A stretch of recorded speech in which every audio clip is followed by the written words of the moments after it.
note. We are live. Yeah, that's mental. Oh, I like stash that one. Hmm? I stash that one. Like Yeah. somebody's Let's. like, But what's now- something crazy? I'm like, this. No, this is crazy. That's nuts.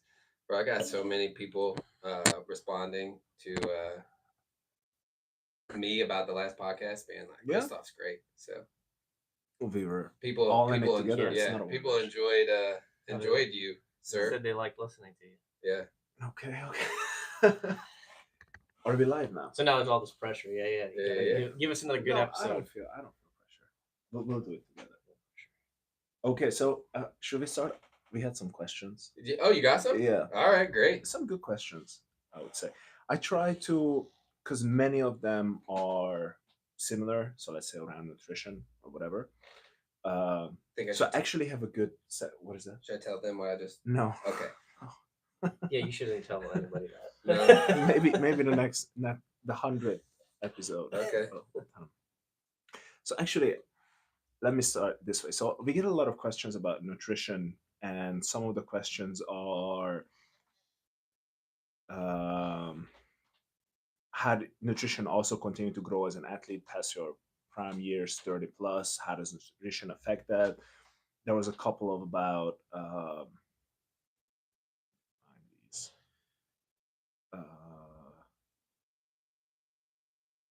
Athletes' food preference still give them nutritional value. And I want to say something interesting because 2 days ago I asked you, or a couple of days ago, I asked you what you had for breakfast. And you said you had like 4 to 6 eggs, some steak, and a little bit of guac. And here's something funny. I just out of a little bit of research, this morning I typed Ben Smith CrossFit into YouTube. Do you know which is the first video that pops up? Is the me eating just bacon and eggs in the morning? CrossFit Day in the Life Oh, yeah. 11 years ago, Yeah. 2012, Mhm. right after you took third in 2011. And then the video starts in your parents' kitchen. Mhm. You're making breakfast. I'm like, Ben, what do you have for breakfast? I don't know, 4 to 6 eggs, 3 slices of bacon, turkey bacon because it's healthier for you, and some guac. How stupid then. Regular bacon's fine. Regular bacon is fine. Okay, so Everybody made the switch to turkey bacon in like 2012 Yeah. for some reason. I mean, I must have ate the majority of turkey bacon made for like 4 or 5 years, Yeah. and then eventually I was like, I don't think this is true. It's good to test out what's out there, Yeah, you know? yeah. Like, I don't know. But then my question is, how did your nutrition change the last, well, let's say 11 years then? I mean, I always felt the best not eating too much before middle of the day, like 12 or 1. Like I didn't eat a ton in the morning, and I didn't eat a ton of carbs in the morning. I always felt better that way. I don't know what.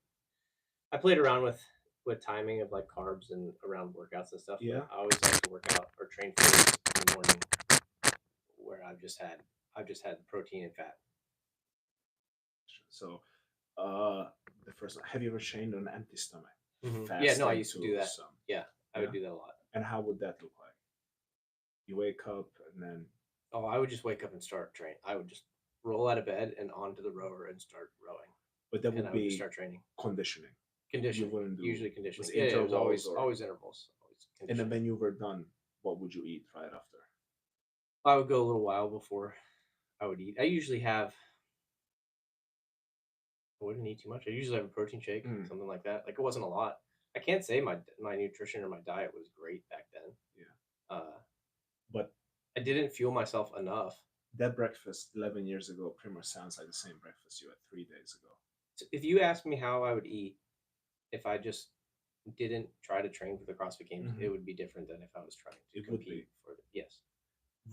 Did your diet change depending on where you were in the season? Sometimes.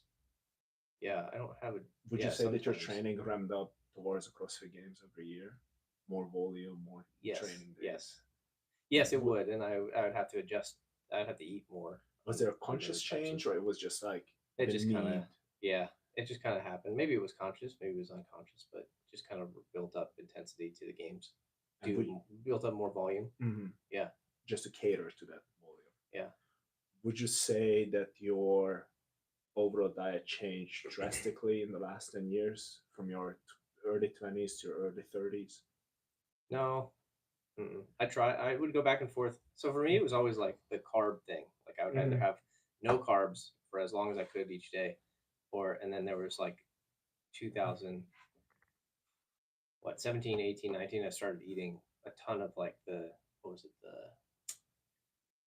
I talked to Stan Efferding, and he talked me into like the vertical The diet vertical diet, and yeah. things like That's that. So it was a curious to ton of hear. rice, right? Ton of rice, Rice, Why does he beef, like chicken stock. he says white rice is salt. the best deliverer It's just to it the cell? digests faster. It spikes your insulin better, so you Right. can get more shuttle more into your body Right. faster. I'm not a nutritionist. I'm not an expert or anything, Right. but like Right. I know how I feel based Yeah. off of what I eat, and that's it. I feel better when I eat less in the morning, and I feel Yeah. better when I train more on an empty stomach than when I have eaten a ton of food. Do you eat a lot at night? Hmm. So that's when your most calorie intake would. That was when I was training. Yes. Like if I'm not training, if I'm just living, like I don't need. You don't need to eat 3 meals a day. And we That's should say this before we get canceled. That this is not nutritional advice. No, not. It's That's what I'm just saying. I'm not. our experience. Conversation. It's a conversation. Totally. Yeah, that is interesting.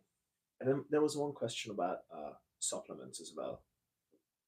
Are there supplements that has stayed consistent throughout this 10 year, or was there something that you would implement throughout the games or off season or whatever it may be? Mhm. I mean, I take vitamin D and vitamin B in the morning. So I do like a ginger turmeric beet, like a I take the capsules and I break them and put them in water Yeah. and mix it up like a small like shot or whatever. Okay. I'll have that in the morning. One of those vitamin C packs. Yeah. So some vitamins in there. And then I've always had. I'm not drinking protein shakes now, so if I'm not training a ton, like I won't be drinking like an extra protein shake after a workout or whatever. Like I won't have those during the day. I try to get creatine, like 3 to 5 grams of creatine. Um, but outside of that, salt. Yeah. Like I'll take in some salt, like that G1M product or whatever, Mm. something like that. But outside of that, that's about it. For like hydration. Yeah. And like sometimes I've taken like collagen protein and things like I've tried a little bit of everything, you know. Okay. But those are the ones that I've stuck with. Those are the ones that I've stuck with that have worked. You know, there was something interesting. When Laura and I started CrossFit, it's almost 10, maybe like 7 years ago, we've been introduced to the guy who was responsible for Pure Pharma back in the day. Yeah. But now it's Pure or whatever. You were with them for a while. They had I love their products. They were great. They were our first sponsors, and I remember the guy was really into paleo, and I think at that time was like CrossFit was also very paleo focused. I did it. Yeah. Right? I competed, have you ever done it? with it? We did it for a long time, to a degree that Did you I like it? believe it really messed up my and Laura's relationship with food and carbohydrates for a while. You know, going from like, this is horrible for you to now this is what you need if you want to excel at the sport. Okay. And I think if you've been a part of CrossFit for a long time and you really followed everything what CrossFit.com put out, all that they were preaching, it's very interesting how to change throughout the years, and still how big of a difference is there between eating for health and versus eating for performance right now. I mean, we know the performance thing is like this skewed model because Michael Phelps ate 10 to 15,000 calories a day. He was, and it didn't matter what he ate. He didn't care. He was just eating for caloric intake. Did you see that YouTube video where he explains it? Yeah. So it's weird. Like you can watch that and like what can you glean from that? And then also like the stories of going to train in Cookville when you're like, yeah, bro, we went to Taco Bell for lunch and then we went to Pizza Hut for dinner. No, it was we didn't eat the entire day, and then at 8 p.m. we went to Taco Bell. You know, like he didn't eat nothing. I didn't eat the entire day. Like there's Maybe you have all these case subjects, and then also athletes that you have, and then you have Tom Brady, who I mean, have you ever read any of the TB12 stuff? I haven't. So that's you had Michael Phelps over is this side, and then Tom Brady is this side, and Michael Phelps was eating, 15,000 calories or whatever it was, and of whatever, and Tom Brady didn't consume anything that didn't meet the markers in his blood. went gas, blood tests, all the above, developed Interesting. a nutritional program for him, eliminated, A, B, and C, and then you can go through. It's basically an elimination diet. It's Yeah. things like that, and it's pretty fascinating. You know, it's interesting. For example, But I cut you off. I cut your question off, which was, do you think it's different for training for health or for I don't have answers or when it eating comes to health? diet.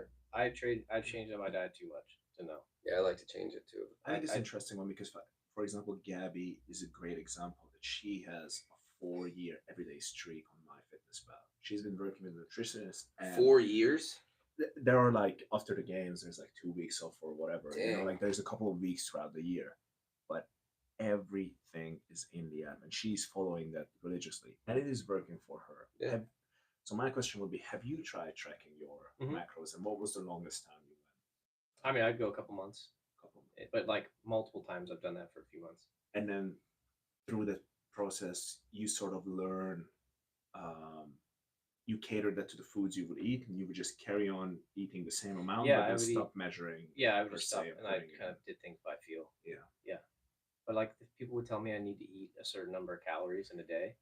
And I'm like, I can't eat 4,000 calories in a day. Like I don't have time. One, I don't have time. Mm. Two, my digestive system is not that fast. Like it wouldn't break down that much food I think unless I'm eating all carbs. Yeah. Right. And then you just don't feel good. No. I just didn't feel good. No. It's like when I ate less, I just felt better.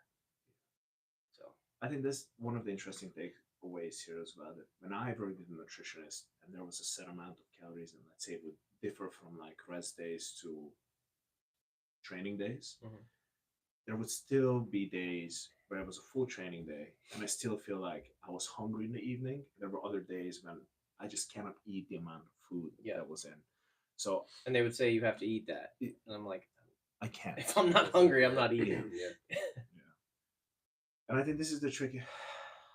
We should somehow summarize it a little bit because I think it was a little bit. All over the place. I don't have answers when it comes to nutrition wise. Like I played around with intermittent fasting for a long time. Like that was when I was training a ton. I was intermittent fasting, which is weird. It's 'Cause it's each like you their wouldn't- own a little bit, Yeah. right? Like what Yeah. works for you might not work for him and for myself. I guess you do need to experiment a little bit, Mhm. and then I don't think there's anything wrong with seeking out nutritionist help. But I can also see when you enter CrossFit, there's yeah, very Tori. good point. Yeah, reach out to Tori. Uh, but I think there's when you enter the CrossFit bubble, there are so many things that all of a sudden, just come into your horizon. And there's nutrition, there's training, there's all the different things, and it's very hard to know what to follow, what not to follow. Mhm. What would be your number one advice for someone who wants to pay attention to the nutrition but don't know where to start? But it's kind of like where do you start with working out? It's like you just start. Like you got to move around every day. Mm. You have to eat foods that aren't fake foods. You have to Yeah. eat foods. Like food means something Eat that food, you yeah. can eat. It's Yeah. not something that was manufactured somewhere that lasts for 10 years on a shelf or something. Yeah. Like eat food. Start there. I don't know. And then maybe see what works, what doesn't work. I mean, if you're eating the stuff on the outside of the grocery store, you'll probably be pretty good off. Yeah. That was Right. really You always- simple rules. You always have those simple rules. Interesting. How do you like to eat? Have you experimented or like how much? How I've much done just as experiment much have you done? intermittent fasting. I tried following paleo diet for a while, then I was also counting my macros, all that kind of stuff. And Yeah. then when Fraser went on the Rogan podcast, I was dipping my Snickers bars into Gatorade powder, Yeah. and sitting on the roller and all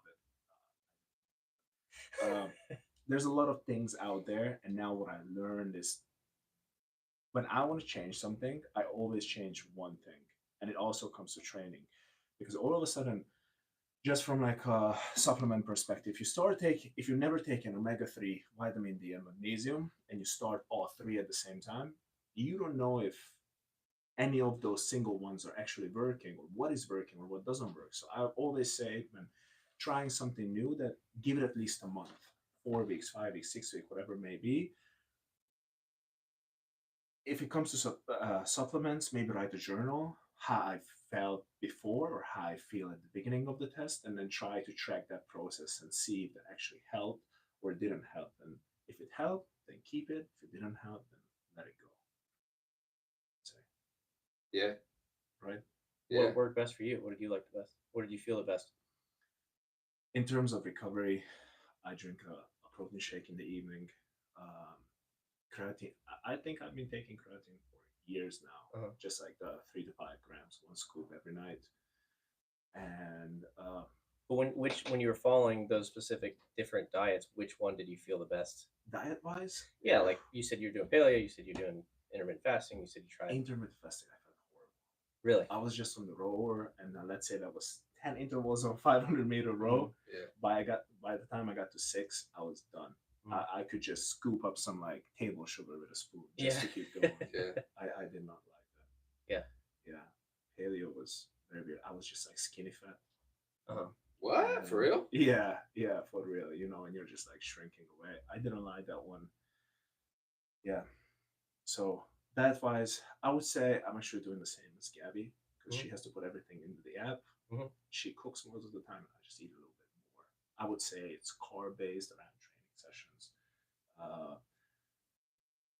Another interesting thing is I think when it comes to nutrition, if you seek out advice, if a nutritionist doesn't consider where you're coming from in terms of like food culture, then you shouldn't work with that nutritionist. Because, for example, a big staple of the Hungarian diet would be pork, bread, and potatoes, right? And if you grow up eating that kind of food, all of a sudden letting go of everything is impossible, or it's not sustainable for a long time. Right. Point.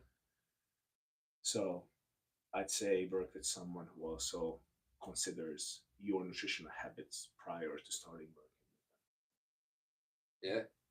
I think people are afraid to try. And I just got put on like a little like task force thing for Young Life stuff. And I was like, essentially like, why'd you guys ask me to do it? And they're like, well, we need, fresh ideas, and we thought you have like a creative mind. And I was like, so there's like something, don't get it twisted where, my creativeness is just like, I don't care. I don't mind failing. Like I'll throw my ideas, this spaghetti against the wall, because I like seeing what sticks. I like finding out what works. I don't like failing, but it doesn't bother me when it's in a place or a space or a time of trying to figure something out, trying to be better, trying to grow, or whatever it is. So that's if you don't like that, then you're not going to enjoy figuring out how to eat or what to eat or when to eat, when not to eat. It's so different person to person. I Yeah. don't know. But like that thought of being open to trying out new things like that was why I got into CrossFit before everyone else got into CrossFit. You know what I mean? Like that's why I found CrossFit before everyone. I'm just too early. I'm just early to all these things. And I think that's actually also like a great segue to one of it's a very interesting question. I'm also very curious about that. One of the questions was, what coaches has Ben learned from, or what books guided him through his early career? I watched Mainsight, and so whatever Mainsight posted, you said you were watching the old videos. Yeah. I mean, it was Glassman, Bergner, Mike Bergner was on there with weightlifting. Man, whoever they used to put on Mainsight for the coaches, the level 1 staff, the people that would go around and teach the seminars. Was there anyone that you spent some time with in person? I spent some time with Brendan Gilliam. Gilliam's his name. Yeah. And he was at CrossFit. It was out in Virginia Beach, and I would go there every now and then, and I would train with them. And I remember he taught me, like we did some snatches, and I used to split snatch because Josh Everett split snatch. Oh, what a legend! Right? Yeah. And then he taught me how to squat snatch. We did this progression that it was like the Bergner warm up with all the Bergner stuff and those drills, and taught me how to squat snatch. And I squat snatched 225 that day. I remember that because I was stuck at like 205, 210. Couldn't split snatch more than that because you can't really pull that much off the floor. And that day, I went and I snatched 225. Yeah, I remember. I had to try it like 7 times, but I hit it. That's awesome. Yeah, he helped me out a lot.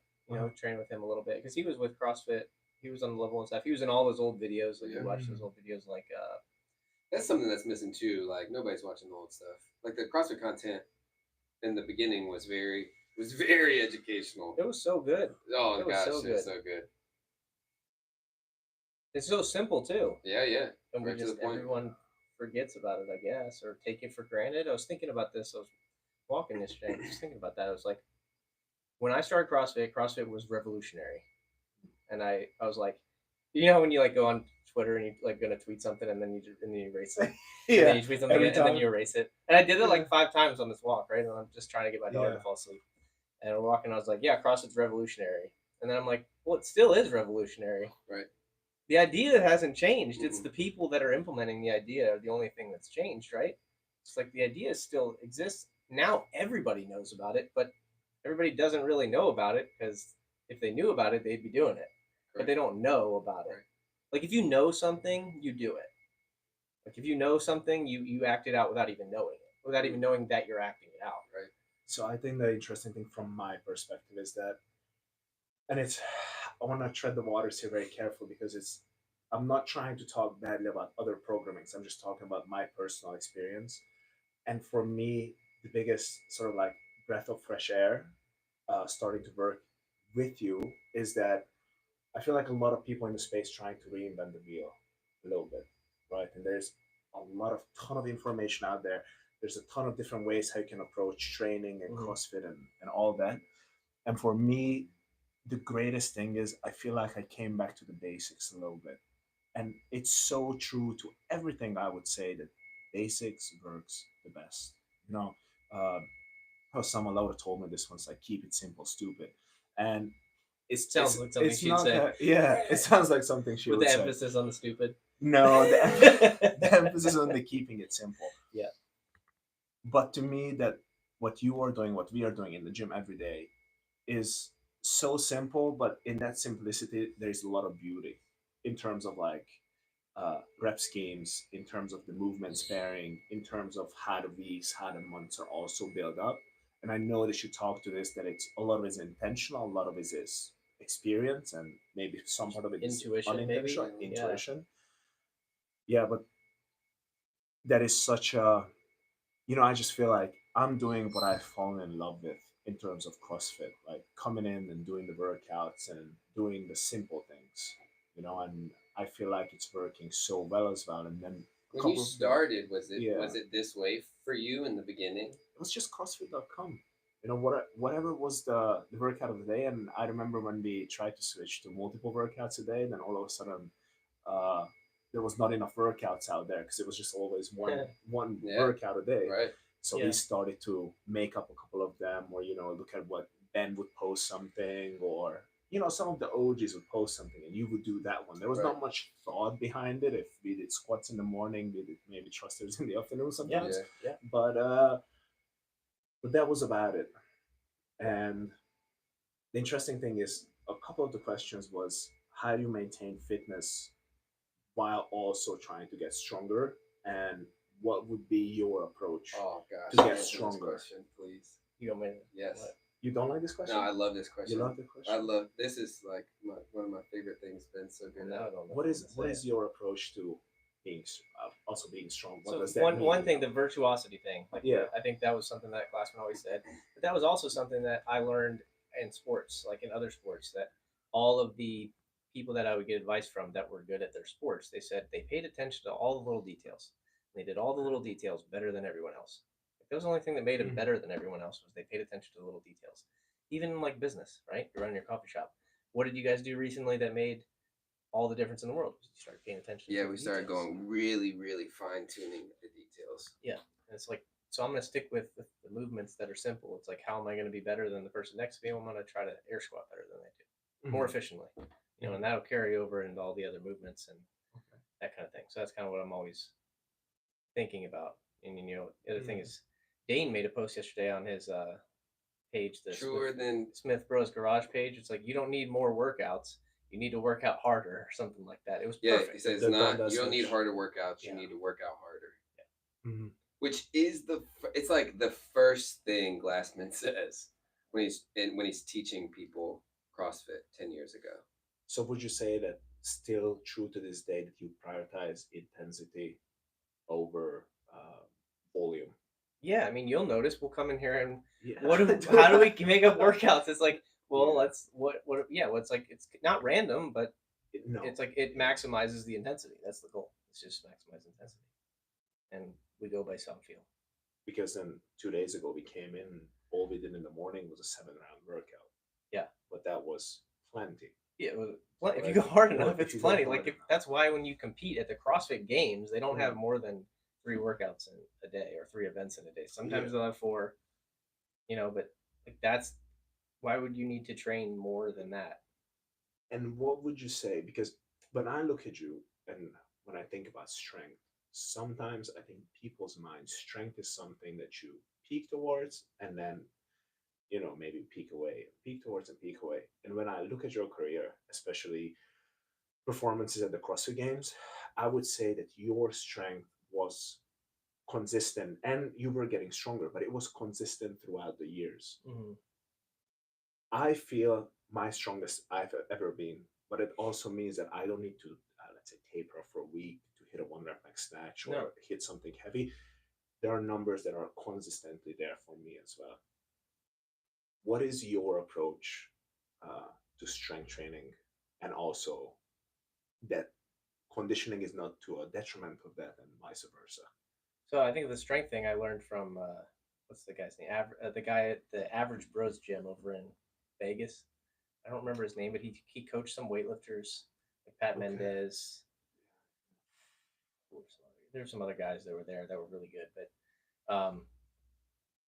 yeah, I mean, they're weightlifters. I mean, looking back, it was a little suspicious anyway, but. Okay.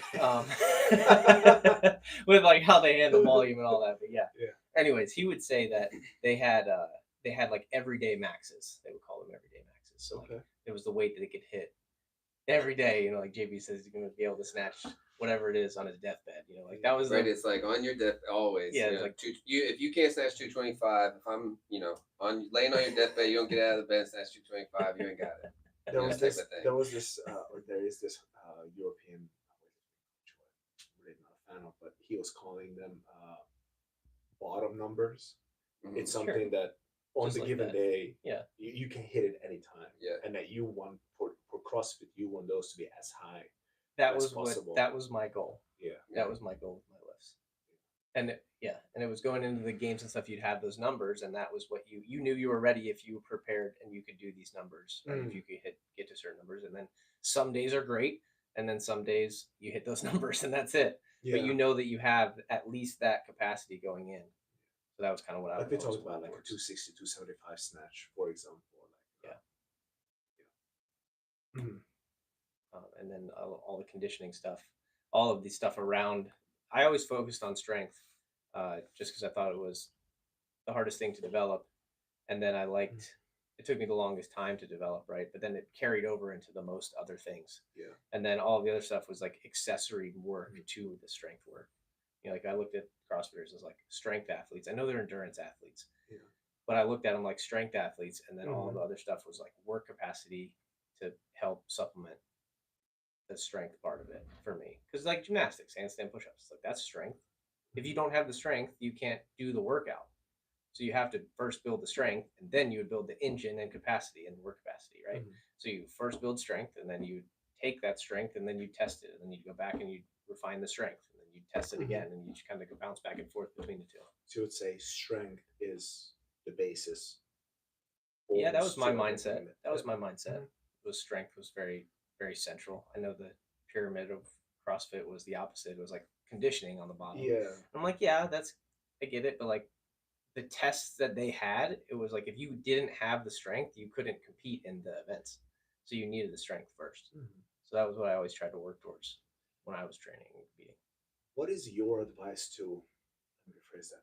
When I first started CrossFit, having a 225 snatch and clean and jerking 305 was a good number.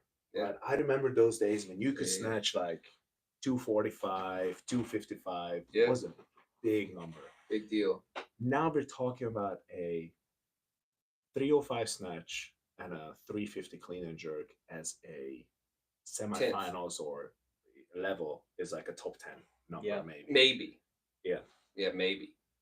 So what I'm trying to get to is I feel the barrier of entry was much lower even 5 years ago than to today. When someone, a young kid, comes in and wants to go to the CrossFit Games and see these numbers, I need to hit 275 snatch, I need to clean and jerk at least 350 just to be, or 330, sorry, just to be up there. What do you advise to them? Should they jump on a back squat program? Should they work on their technique? What should they do? Yeah, I mean, it makes me think of a couple things. Like when I think about that, I think about just the progression of sport, right? So, like I'll use the 4 minute mile as an example. Nobody could break a 4 minute mile, right? One guy breaks a 4 minute mile. The next year, 16 other people break a 4 minute mile. It's like, was it what changed in that course What's of his name? the year? Roger Bannister. Roger Bannister. So it's like, yeah. what changed? It wasn't anything that changed other than people's mindsets and the ability that they thought they had the ability to do it, right? But it took for Roger Bannister to break the 4 minute mile. It took a special amount of willpower and strength and training and endurance and whatever it was to do that. Just like it would take the person that breaks 350 and then breaks 345 and the next barrier, right? So it's like, I think it's all kind of relative in a sense. Okay. Over time, like I think it does progress over time. Like, yeah, the bar is way higher, right? But it's like the athletes that are getting there have more experienced athletes to pull information from, and more better programs and better understanding of nutrition, right? And all of these things to help them get to those points. So you would say just because the levels are much higher in general in all aspects of CrossFit, the road to that from being a complete beginner to getting to the top level takes the same amount of time than it was 10 years ago, just because there's more information, more professionals out there?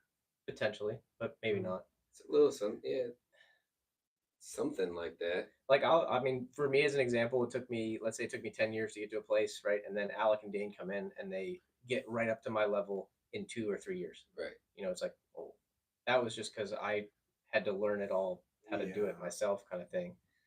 Just a little bit different, I'm just thinking about it. There's a principle in I don't know, in electronics, I can't think of what it is, where like the processing of computers, it doubles.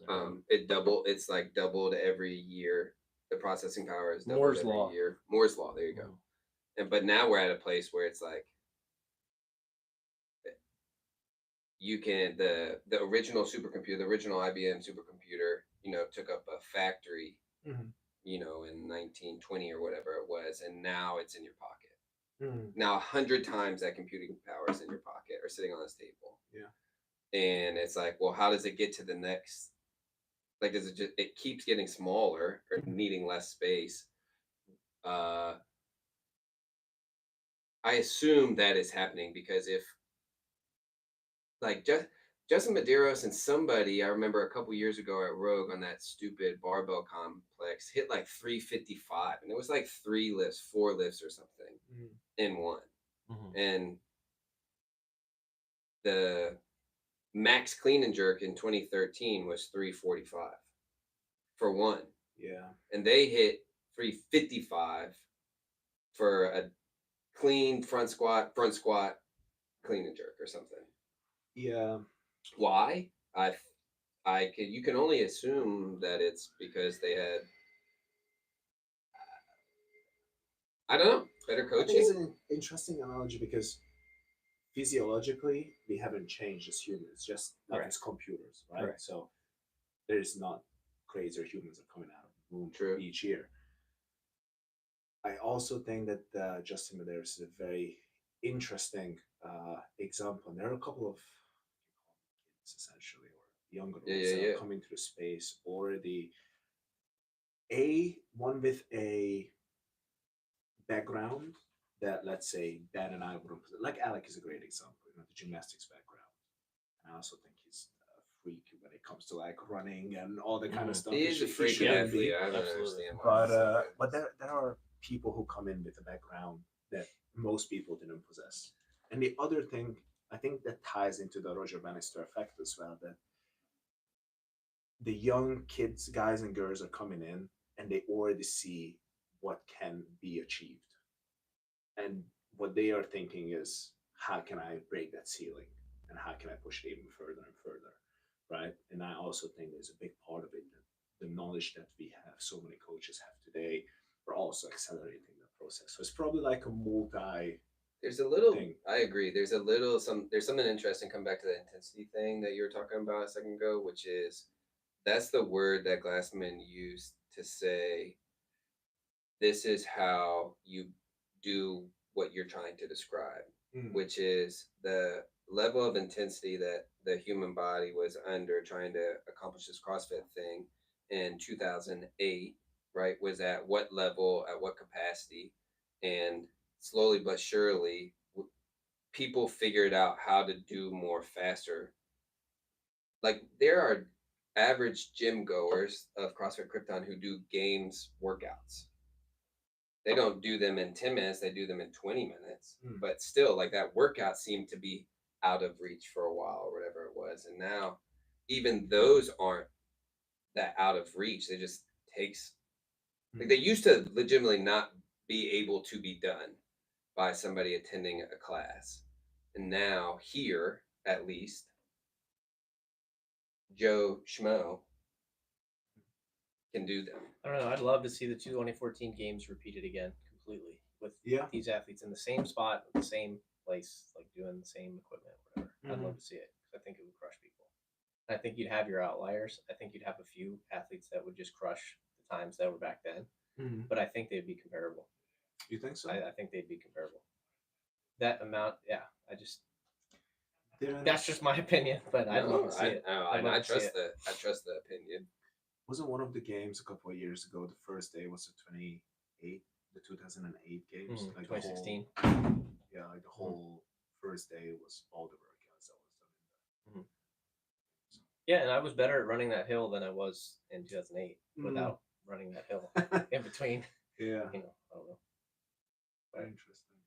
And yeah, I do feel like the level of competition after 2016, it was 2017 and on, felt like it like hit an S curve or something, like just hit the jets and went higher, faster. In general, as a whole. From 2016 up to 2020. And if you would try to pinpoint what was the catalyst to that? I mean, I don't know. Maybe I went the other way, but I don't. I just it was a big change in my opinion. People got really fit, really quick, and really strong, really quick, all of a sudden, and it was across the board. It wasn't just one person. Just thought, I don't know. No, it is very interesting. I think your perspective is so valuable because you see it from like the first day almost, right? Like the dawn of the CrossFit Games to where we are now. And who knows what the future holds in that regard. Are you still getting stronger? I'm getting stronger. How? That's a good question. And my personal experience is that I don't think I've been doing the right things for me over the years. And it also came with experimenting with different things. And I know for myself, it's two simple things. I need to be able to squat heavy. And you can see these legs are freaking long. They are not built for squatting. So when my squat goes up, everything goes up. And when my pressing strength goes up, everything goes up. Right? Snatches, clean and jerks, all that. So for me, that works. How does your weight correlate with that at all? Do you ever monitor how much you weigh during those times? I've been fluctuating a lot throughout the years. What do you weigh? I was trying to be 235, 240. How tall are you? 6'1".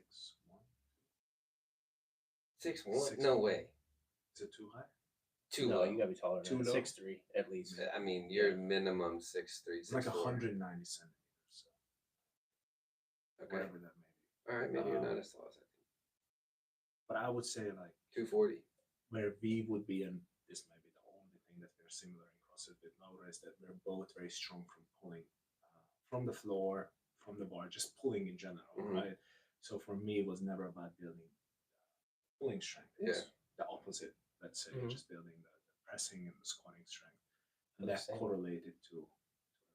I was the same way. I was not a good squatter, and then I built my squat up, Yeah, and then once my squat went up, all my lifts went up, but I also seen people who can squat a ton of weight, and they can't but lift. they can't lift. Yeah.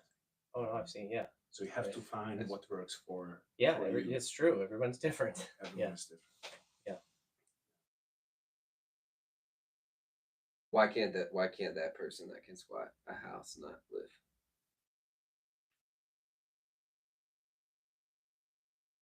I'm not gonna say it's athleticism because I don't think it's athleticism. I don't think it's that.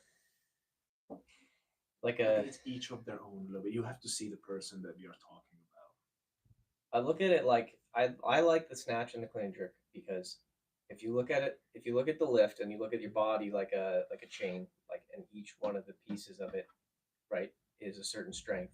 The weakest point is exposed in the snatch and clean jerk, where you can hide some of those in a squat and a deadlift and a bench. Right? Okay. Very true. So I think that the person that can snatch and clean and jerk the most is the person that's the most put together in the most areas, like the strongest and most Totally. well-rounded Totally. across, let's say, the 10 components of fitness, but also just the ability to produce force. Do you think the And average apply that person force. coming in should want their lifts to go up? Like, should you be coming in wanting to run faster, jump higher, lift more, squat more? I would say, yeah. Right? Like that's true, right? Yeah, absolutely. Sorry, I was thinking about something Do you else. think Wow. people? Do you think people? Yeah. Do members know that? Does the CrossFit community know that? I don't know. I'm programming for the main site for 2 weeks, right? And I'm putting strength before the workout because I look at the workout like accessory to my strength work. Like my goal when I come in is to get stronger, Interesting. but then the workout of the day is an accessory to it. Like I'll do my strict press, right? Yeah. And then I'll go do my row double under wall walk handstand push up workout because it's like taking the barbell lighter and doing some reps with your body weight. Doing the reps with your body weight rather than doing it with a barbell, Mhm. right? And then there's some background of like capacity work where your heart rate's elevated, lactic thresholds being pushed to the limit, and then there's some skill in there with like a double under, right? So I think like this is how I think when I'm programming a workout like that. But I try to do that with a lot of the workouts for these 2 weeks is like strength and then a workout, or inside the workout. The workout is just a strength work. You'll see that on Friday. It's a pretty brutal workout coming up. No, not Friday, Saturday. No, it's Friday coming up. There's just a strength one, but it's a workout. It's like for time, but it's also for quality. So you want to move through the workout at a good pace, but you have to have work capacity to finish the workout. You know, here's the interesting thing I learned from Ben, and I see Laura as a prime example of that. I think our minds in CrossFit has been conditioned that it's all about hammering your weaknesses, whatever it may be. Yeah. Just work on your weakness, work on your weakness. And I think the thing with that is that you should continue working on, let's call it weakness for lack of better words. Sure. For me, let's say it's overhead pressing or handstand push-ups. Okay. Right? You're not good at them? I'm not good at them. Which version? Which part? None of them. None of them. I'm just strict For real? pressing long arms. Okay. Probably out of the frame by now, right? Yeah. I have a different kind of approach thanks to Ben now. And the approach now to my training is that let's keep working on the weaknesses, but let's have fun with them a little bit, right? Let's not let them attach negative emotions to your day, to your training, whatever it may be. You do them, you have fun to the best of your abilities. Yeah. But where I'm really putting my eggs is the strength and the speed basket. I want to be as strong as I can, and I want to be as fast as I can. And whenever something that my strength comes up in training, I try to put 100% my effort into it. And I do the same with the weakness training as well, right? I do them. But this year compared to other year, my main goal is going to be trying to get my strength as high as possible. And instead of pointing here, I should say that's sort of like the base As broad for as my possible. yeah, as broad as possible. It's always, I mean, do you think it's going to work? We will see in a couple months. Nice. Yeah, that's true. Yeah, are you I think competing it'll be anytime soon? Yeah, beginning of December, I'm going to Dubai. So Oh, for real? yeah. Nice. So now I'm just trying to be, trying to get my strengths as high as possible, try to be fast and strong, and have fun a little bit with that. Because here's the thing. Let's say I'm not bad at running, but I'm not great at running either, right? Okay. I'm not one of the best. Yeah. If I was focusing the majority of my effort on running all the time, getting better, my running will hopefully get better to a certain degree, but it will be still far away from the best runners in the sport.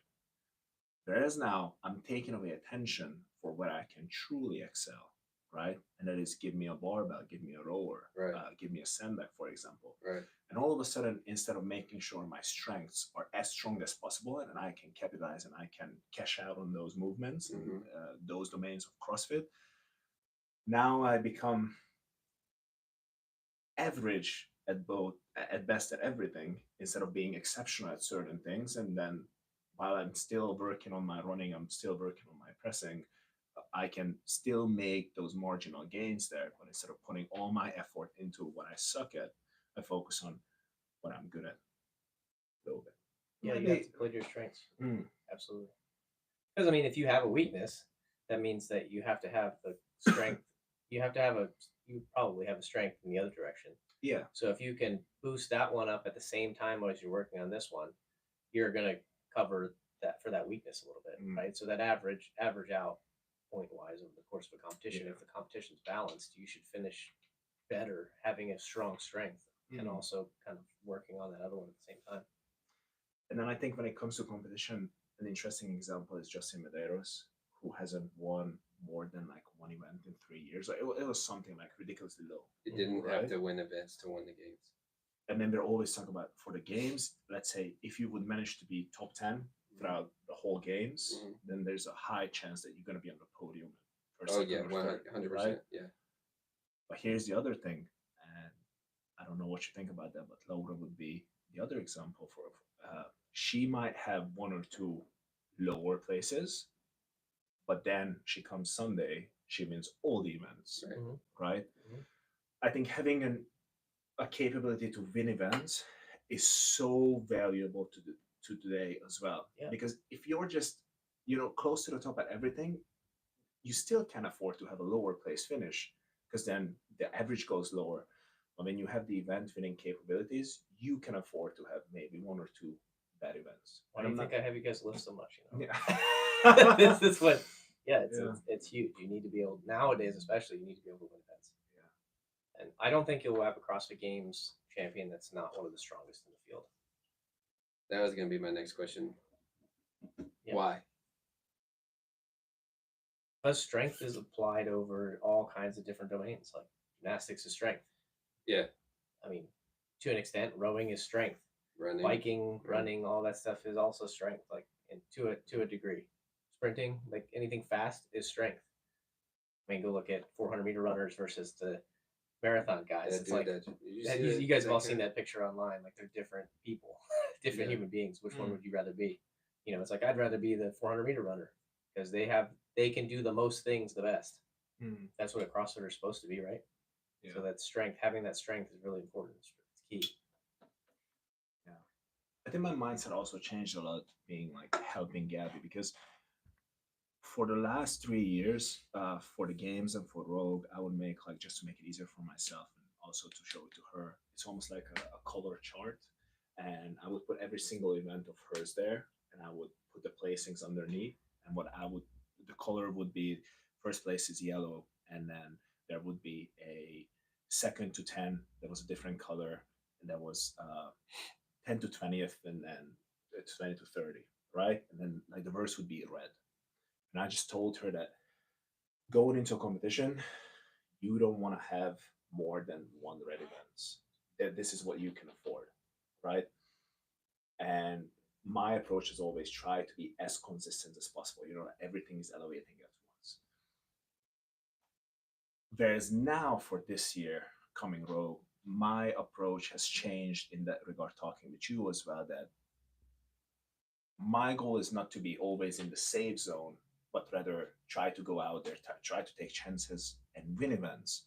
And then, like counter losses, this is what it is. There's maybe one or two lower events, but instead of focusing on having everything as close to one another as possible, as consistent, you don't want the graph to be up and down, just closer to a straight line as possible. Now my goal is to, okay, let's cash in on the strengths. Let's try to win events. Let's go out with the bang, right? And then if something comes up that you're not good at, whatever, you try to do the best you can, but let's not attach any emotions to that one. Let's focus on.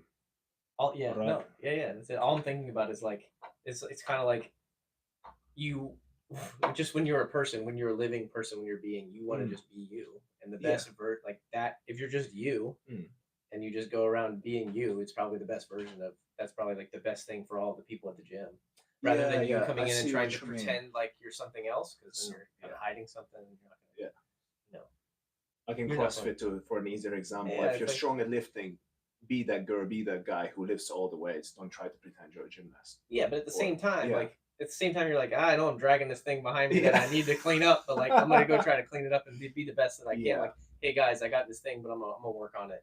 Of course, and I may never be the best in the world at that thing, but I'm still gonna try, and I'm still gonna try to go win this competition, because there'd be no point in me not doing that.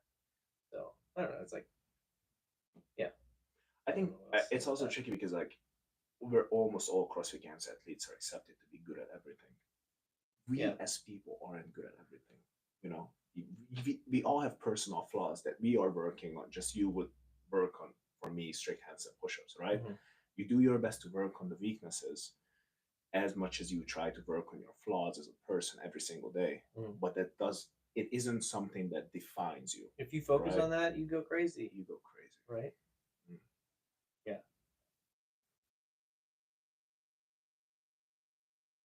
What are you laughing? No. It's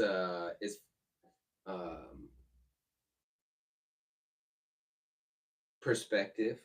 Yeah. There's like I don't know. There's this mystery that surrounds things worth doing. Okay. And CrossFit is one of the best examples of the mystery that exists. That's like, why do you fall in love with this methodology that seems to pattern itself after something bigger than just this gym or competitions or the CrossFit Games or anything like that? It mirrors something, and the mystery that it mirrors is undescribable in an hour-long podcast.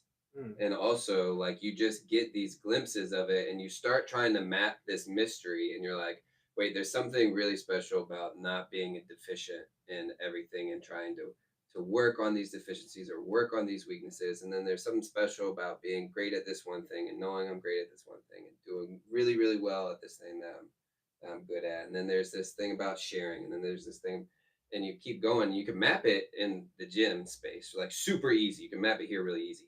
But it's like the second you like step out, and then it's like Gabby or Laura or you or Ben or whomever, is at home, going to sleep, laying down, into the night, head hits the pillow, and then you're in your thoughts, you're in your head. And then what happens then? It's like, do you sleep well?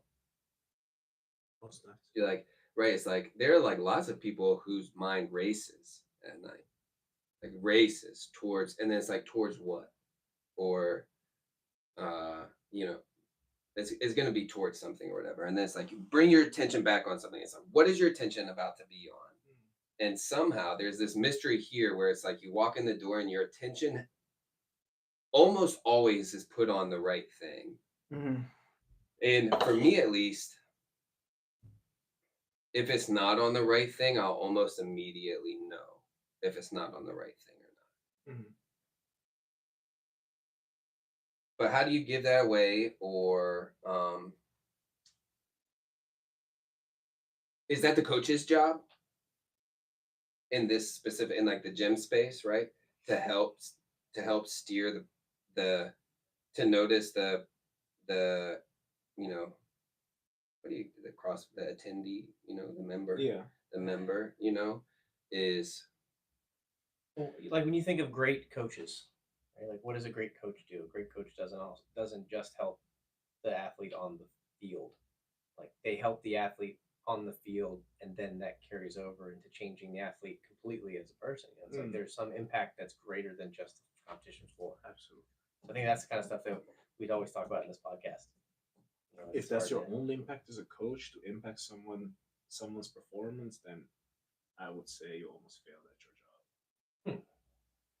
I think a coach's duty is so much greater than just getting you to snatch better. Right. But there's this weird part of the mystery that is your foot in the door is teaching them how to snatch better. Yeah. It's weird, like when you coming back to the Glassman analogy, when he's teaching everyone and he has a big whiteboard and he's writing on it and he's explaining it, and all of a sudden he's like, and now we're gonna do it. And you see this information presented to you and it really means nothing until you do it. And he gives the example in one of the original videos where he's like, give me somebody who does back and buys, chest tries, whatever, Monday, Wednesday, Friday, and then long distance runs Tuesday, Thursday, and I'll show you their deficiencies. And then he goes a step further and he says, those people can be really great at both of those things, and then when they come see me and I make them do those two things simultaneously, they suck. They're awful. So you can be a great runner and a great deadlifter, but I make you run and deadlift at the same time and you suck. That's what he's trying to accomplish at this point. And there seems to be this marrying or this merging or something when you can combine these things, it develops like human capacity, whatever it is, in such a special way that it has presented itself to the world, and now nobody knows what to do. Like the ability to like complete a task, because you say like if you're a good deadlifter and you're a good runner, but then you pair them together. That doesn't make any sense. If you pair them together, you'd be bad at it. Maybe you're a good deadlifter and a bad runner, and you pair them together and you'd be bad at it. But I'm trying to think, what is it then that you're deficient at would be something else entirely other than those two things. Like it wouldn't be the deadlift or the run. It would be you're bad at work capacity, or you're bad at something else other than those two things. I don't know if that makes sense. Well, what's it exposed? Like it exposes that there's something else that you're missing. Yeah. And that's what he does with like Fran. Right. He's like, everybody gets to that point in the workout. There's like, you're at the wall. And you're like, I don't know what to do. Yep. You're like about to throw up, and then you never felt this before, kind of thing. Yeah. Your heart rate's at 190. Yeah. But it's like, what? That's something different than strength and endurance and gymnastics. Strength and gymnastics is something different. But there's something that happens, or I don't know. Our entertainment, or the things that we focus on, the things that we put our attention on, the stories that we really love embodying usually they don't consist of lack of challenge, lack of adventure, lack of growth. And all of the stories that we like most always have the aspects of like what this space and this place, CrossFit or whatever, is trying to achieve attached to them, wherever it is. This place provides a lot of that for people. Growth, adventure, excitement, connection, challenge, community. Boom, boom, boom. You can plug and play, but it's like, CrossFit isn't like the top of my pyramid of like, maybe it is. I don't know. I haven't thought about that enough, but like, I tell you what the main difference is. I think, at least in my opinion, is that I try not to go around it too much, but anyways, recently the UFC announced that they won't be working anymore with USADA. There won't be whatever, maybe the other testing body comes in or not. We don't know that yet. It's basically around Conor McGregor coming back and the UFC saying that you're not going to have to be in the USADA pool for 6 months before you compete. USADA said this is unacceptable. We are leaving you guys. Another guy highly respected in the space comes out and say, this is good that the UFC is going back to the old days, that everyone be on gear, because the number one thing that we as fans want from UFC fighters, is entertainment. That's why we are watching. We want to be entertained. Now, here's the big difference. I enjoy sometimes watching the UFC, but I have no desire to fight. No one, as a training methodology either. Correct. When it comes to CrossFit, and this is the beauty of it, I think this is the essence of CrossFit. When I do Fran and you do Fran, the times might not be the same. The movements might be slightly scaled for one of us. The weight might not be the same, but we experience the same things. The crowd that goes to the CrossFit games are doing the exact same workouts as the guys and the girls that are competing at the CrossFit games. Right, There's right. a collective of this bubble Right. that I have no idea and I have no desire to know what it feels like to being punched in the face, right? But How much could you know about yourself? Never been punched in the face. That's a good question. That's maybe for another. That's maybe for another podcast. What I'm trying to say is that the beauty of CrossFit is that we all experience the same. We all go through the same struggles. right, We all go. Yeah. Which that right there, that's like one of the main part of the mysteries. I'm like, you know why CrossFit produces dope people? Why? Because they enjoy sharing and suffering with others. Hmm. Bro, go encounter somebody outside this gym or whatever in the world that you haven't shared with or suffered with, and your ability to then join in their shared suffering for you is way more capable than for the person that doesn't come in here and get a taste of shared suffering. And not to go off on we need to end this anyways, but like give me 2 minutes and you guys bring your phone up. I mean, this is where There's you go a into the stuff. life of suffering.